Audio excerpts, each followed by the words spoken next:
السلام علیکم ورحمۃ اللہ وبرکاتہ۔ اللہ تعالیٰ نے اپنے حبیب حضرت محمد صلی اللہ علیہ وسلم کو اپنے پاس بلا کر کے نماز کا حکم کرا ہے۔ اتنی نماز کی اہمیت ہے، یعنی اللہ تعالیٰ نے اور احکام وہیں سے نازل کر دیے، روزہ، زکوٰۃ، حج، خیرات اور بھی دنیا کی ساری چیزیں جو ہے وہیں سے، لیکن نماز کے لیے خاص طور سے اپنے پاس بلایا۔ اور اللہ تعالیٰ نے 50 نمازوں کا حکم کرا کہ 50 نماز آپ کی امت 50 نماز پڑھے۔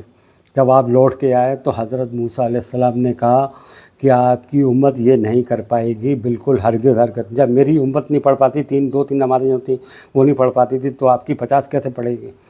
تو پھر واپس گئے تو اس میں کمی کرائی، ایسے کمی ہوتے ہوتے 5 پہ آ گئے۔ آخر کار ہم بے شرموں بے حیاؤں سے 5 بھی نہیں پڑھی جا رہی ہیں۔ ایک نماز میں اگر مان لیں 10 منٹ لگتے ہیں، 15 منٹ لگتے ہیں، تو اللہ تعالیٰ صرف 24 گھنٹے میں 1 گھنٹہ چاہیے اللہ کو، باقی 23 گھنٹے تو ہمارے پاس ہیں۔ 23 گھنٹے ہم دنیا کی جو خرافاتیں کر رہے ہیں، جو بھی کر رہے ہیں، وہ جو کما رہے ہیں، جا رہے ہیں، بھاگ رہے ہیں، دوڑ رہے ہیں، جو کچھ بھی کر رہے ہیں، اللہ تعالیٰ کو اس سے کوئی مطلب نہیں ہے، لیکن کرو نیک کام۔ مطلب بھاگ دوڑ بھی مطلب یہ نہیں ہے کہ آپ الٹا سیدھے طرح سے پیسے کماؤ، آپ حرام طریقے سے پیسے کماؤ جائز طریقے سے، حلال طریقے سے کماؤ اپنے بیوی بچوں کے لیے، وہ بھی عبادت ہے۔ لیکن ہم لوگ تو 1 گھنٹہ اللہ کو چاہیے، وہ بھی ہم نہیں دے پاتے ہیں، بے شرموں کی طرح نماز چھوڑ دیتے ہیں اور نماز کو ضائع کر دیتے ہیں۔ اور ایسی روزوں کا حال ہے، ایسی ساری چیزوں کا حال ہے، لیکن نماز تو سب سے اہم عبادت ہے، اس میں تو کوئی خرچہ بھی نہیں ہے۔ روزے میں تو آدمی کہہ دیتا ہے نہیں صاحب ہمیں شام کو پھل فلانا یہ بھی چاہیے وہ بھی چاہیے، لیکن روزے میں تو کوئی خرچہ ہی نہیں ہے، اس میں نماز میں تو کوئی خرچہ ہی نہیں ہے، صرف آپ کو جا کر کے نماز پڑھنی ہے۔ اگر عورتیں ہیں تو گھر میں پڑھنی ہے، کوئی خرچہ نہیں ہے، کیسا بھی کوئی خرچہ نہیں ہے۔ اگر آپ کے پاس پیسہ ہے تو آپ مسجد میں دیجیے، مسجد میں لگائیے، مسجد بنوائیے، سب کام کریے، لیکن آپ کے پاس اگر پیسہ نہیں ہے، آپ کے پاس کچھ نہیں ہے، تو آپ کو کوئی کچھ نہیں کہے گا۔ آپ پڑھیے نماز، پڑھ کے اپنے آرام سے آ جائیے۔ اہم عبادت ہے، مطلب اتنی اہم ہے۔ اللہ تعالیٰ نے فرمایا کہ کھڑے ہو کے پڑھو سب سے پہلے، پھر فرمایا بیٹھ کے پڑھو، اگر نہیں پڑھے جا رہے، کوئی تکلیف اگر پریشانی ہے، گھٹنوں میں ادھر ادھر تکلیف ہے تو آپ بیٹھ کے پڑھو، اور بیٹھ کے بھی نہیں پڑھی جا رہی ہے تو لیٹ کے پڑھو، اور لیٹ کے بھی نہیں پڑھی جا رہی ہے تو اشاروں سے پڑھو، کروٹ سے پڑھو۔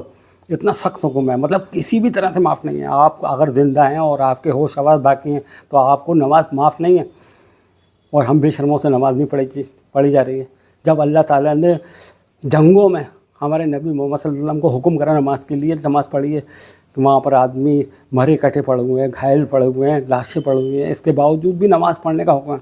کم کر کے پڑھیے، 2 رکعت پڑھیے، 4 رکعت پڑھنی ہے تو وہاں 2 پڑھیے۔ پڑھنا پھر بھی وہاں پر ہے، آپ کے گھر میں کوئی مر جائے تو پڑھنی ہے، آپ کو خوشی ہے تو پڑھنی ہے۔ 5 نماز تو ہر حالت میں پڑھنی ہے، آپ کو کسی طرح سے معاف نہیں ہے۔ آپ تکلیف میں ہو، پریشانی میں ہو، غم میں ہو، دکھی میں ہو، سفر میں ہو، حسد، کسی بھی حالت میں ہو، آپ کو نماز کو چھوڑنا ہی نہیں ہے۔ اور ہم بے شرم نماز چھوڑ دیتے ہیں، پتہ نہیں آپ محمد صلی اللہ علیہ وسلم کے وقت میں منافق بھی 5 وقت کی نماز پڑھنے آتے تھے، 5 وقت کی نماز پڑھتے تھے، فجر سے لے کر کے عشاء تک۔ اسی لیے کہتے ہیں کہ ان کے اوپر فجر اور عشاء بھاری تھی۔ یہاں تو ساری نمازیں بھاری ہیں، یہاں تو 5% لوگ نماز پڑھتے ہیں، صرف 5%، 95% لوگ نماز نہیں پڑھتے ہیں۔ تو مطلب یہ کہ ہم منافق سے بھی بدتر ہو چکے ہیں کیا؟ تو اسی لیے اللہ کا عذاب چاروں طرف سے آ رہا ہے، چاروں طرف سے اس وقت۔ اور ہمارے نبی محمد صلی اللہ علیہ وسلم کی حدیث بھی ہے کہ ساری قومیں ایسے ٹوٹیں گی جیسے بھوکا کھانے پہ ٹوٹتا ہے۔ صحابہ نے پوچھا یا رسول اللہ ایسا کیوں ہوگا؟ کہ تمہارے اندر وہن ڈال دیا جائے گا، دنیا سے محبت اور موت سے ڈر، وہ ہم لوگوں کے اندر ہے۔ ہم دنیا کے پیچھے بھاگ رہے ہیں، دنیا کے کمانے کے لیے، اس کے لیے، فلانے کے لیے، یہ بھی کر لوں، وہ بھی کر لوں، یہ بھی خرید لوں، وہ بھی خرید لوں، اور جبکہ سب فنا ہونے والا ہے۔ بھائی کمانا منع نہیں ہے، بچوں کو پالنا بھی یہ بھی عبادت ہے، لیکن ہم لوگ تو بالکل اس کے چکر میں ہم بالکل ہی چھوڑ دیتے ہیں، نماز ہی چھوڑ دیتے ہیں، روزہ چھوڑ دیتے ہیں۔ ہم سمجھ میں نہیں آتا ہم کس طرح کے مسلمان ہیں۔ مسلمان بھی ہم باقی بچے نہیں بچے، نماز چھوڑنے والے۔ اور ہمارے نبی محمد صلی اللہ علیہ وسلم کی حدیث ہے ایمان اور کفر کے بیچ کی جو کوئی چیز ہے تو نماز ہے۔ مسلمان نماز پڑھتا ہے، کافر نماز نہیں پڑھتا ہے، تو یہ بات ہمیں سمجھ میں نہیں آ رہی۔ اور یہودیوں کا کہنا ہے کہ اگر مسلمان فجر میں جتنے جمعے میں آتے ہیں اتنے آ گئے تو یہ لوگ غالب آ جائیں گے، تو یہ بات ہم لوگوں کو سمجھ میں نہیں آ رہی۔ مطلب کہ ہم لوگوں کا بربادی کیا حال ہو چکا ہے. ہم لوگ سمجھ نہیں پا رہے ہیں اللہ کو. مطلب ہم اللہ کو سمجھنے کی کوشش ہی نہیں کر رہے ہیں. جیسی اللہ کی قدر کرنی چاہیے تھی ویسی ہم نے قدر نہیں کری. ہم اللہ کو بھول چکے ہیں. جب ہمارے نبی محمد صلی اللہ علیہ وسلم کو اللہ تعالیٰ نے جنگ بدر میں فتح دلائی جبکہ کچھ نہیں تھا. 313 میں صرف 70 اونٹ تھے اور 2 گھوڑے تھے. مطلب ایک ایک اونٹ پہ کئی آدمی لدے ہوئے تھے. کچھ سامان نہیں تھا لڑنے کے لیے, کوئی سامان نہیں تھا. وہ کچھ مطلب اور جو دشمن فوج تھی اس کے پاس سارا سامان تھا دنیا بھر کا, پورے لوہے سے لدے ہوئے تھے. پھر بھی ہمارے نبی محمد صلی اللہ علیہ وسلم کو اللہ نے فتح دلا دی. اور یہی اس کے بعد میں غزوہ حنین کے اندر جب مسلمانوں کی تعداد زیادہ ہو گئی تو ہمارے صحابوں کے دماغ میں کیا ارے ہماری تعداد تو زیادہ ہے, ہم تو بازی مان لیں گے حل. اللہ تعالیٰ کو برا لگا. اللہ تعالیٰ نے پورا نقشہ ہی پلٹ دیا. اللہ تعالیٰ نے شرارہ بکھیر دیا وہاں پر. اللہ تعالیٰ نے کیا تم نے کیا سوچا تھا تمہاری تعداد, تم تعداد سے نہیں میری اس سے جیتو گے, میرے فضل سے جیتو گے, میرے کرم سے جیتو گے. تمہاری تعداد کچھ کام نہیں آئے گی تمہارے. تم یہ مت سوچو تمہاری تعداد زیادہ ہے کہ تم جیت جاؤ گے. تم میرے فضل سے, میرے کرم سے, میرے حکم سے جیتو گے. اس لیے مجھے یاد کرو, اٹھتے بیٹھتے لیٹتے مجھے یاد کرو. جتانے والا میں ہی ہوں, کامیابی دلانا والا میں ہی ہوں. لیکن ہم سب بھول گئے. ہم لوگوں کو کیونکہ ہم نے قرآن نہیں پڑھا. قرآن کو تو ہم نے تکیہ بنا دیا. تکیہ بنانے کا مطلب ہے پیٹھ پیچھے ڈال دیا. دنیا کی کتابوں کو لیا ہے, ان کو پڑھ رہے ہیں الٹا سیدھا. بزرگوں کو قصے سنانا, بزرگوں کی کہانیاں سنانا. فتح ہمیں کامیابی مل جائے گی بزرگوں کی کہانیاں سنانے سے. قوم نوح کو اللہ تعالیٰ نے اسی لیے برباد کرا بزرگوں کے چکر میں. ودا, سوا, یعوقا, یعوسا, نصرہ, ان کو بزرگوں سے محبت تھی. یہی تو ان کو بزرگ تھے. آخر میں وہ مر گئے تو شیطان نے ان کو ترغیب دلائی لوگوں کو, ارے میں ایسا مجسمہ بنا دیتا ہوں, آپ اس کے آگے عبادت کریے. اور وہ کرنے لگے. اللہ تعالیٰ نے پوری قوم کو غرق کر دیا. تو یہ ہم قرآن پڑھیں گے جبھی تو سمجھیں گے اللہ کو. ہم اللہ کو سمجھ نہیں پا رہے ہیں. اللہ کہنا کیا چاہ رہے ہیں. ہماری تباہی بربادی اسی وجہ سے. پوری دنیا کے اندر اس وقت ہماری جو ذلت ہے, پوری دنیا کے اندر جو ہمارے اوپر پریشانی آ رہی ہے, اس کی وجہ یہی ہے کہ ہم اللہ کو نہیں سمجھ پا رہے ہیں کہ اللہ کیا کر سکتا ہے.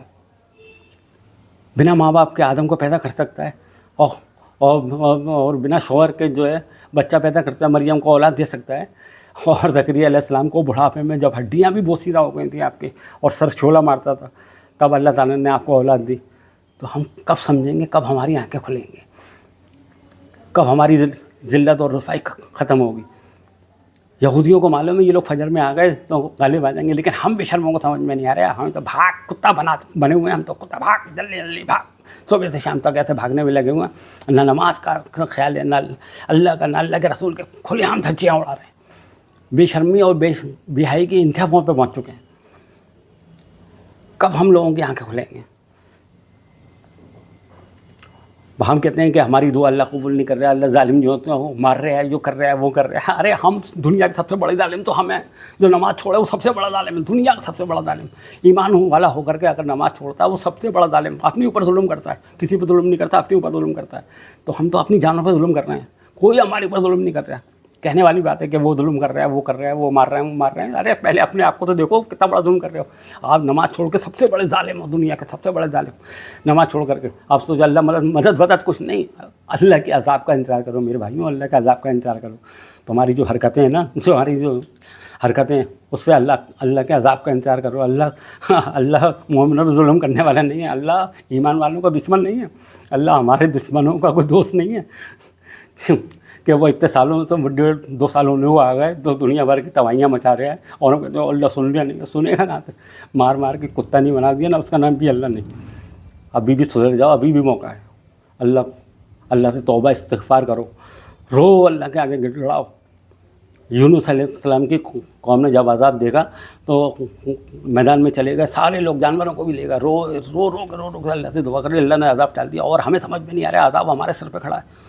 بے شرمی اور بے حیائی کی انتہا کر رکھی ہے. اللہ کو بھول چکے ہیں ہم لوگ. یا اللہ تعالی ہمیں ہدایت دے.